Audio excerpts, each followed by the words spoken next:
নমস্কার, সকলে কেমন রয়েছেন? আশা করছি সকলে খুব ভালো রয়েছেন। আমিও খুব ভালো রয়েছি।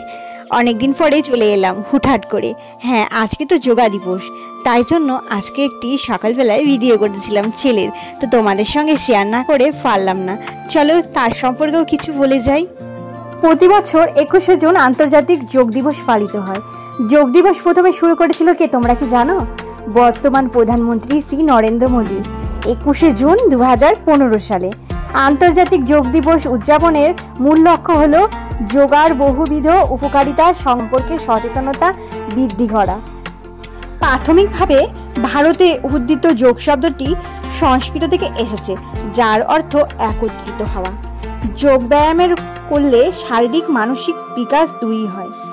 যোগ ব্যায়ামের মাধ্যমে একজন ব্যক্তি অনেক ধরনের শারীরিক অসুস্থতা থেকে বেরিয়ে আসতে পারে। যোগ ব্যায়ামে শরীরে রোগ প্রবেশ করতে পারে না। 21শে জুন বছরের দীর্ঘতম দিন। 21শে ডিসেম্বর 2014 সালে জাতিসংঘের সাধারণ পরিষদ 21শে জুনকে আন্তর্জাতিক যোগ দিবস হিসাবে গ্রহণ করে। যোগ ব্যায়ামের গুরুত্ব অনুসন্ধান করে আমাদের প্রতিটি দিনকে আমাদের জীবনে একটি যোগ দিবস করা উচিত। কেমন লাগলো আজকের ভিডিওটি? আর আজকে 21শে জুন যোগ দিবসের উপলক্ষে আমার ছেলের এই ছোট্ট একটা পরিবেশনা আপনাদের কেমন লাগলো অবশ্যই কমেন্ট করে জানাবেন।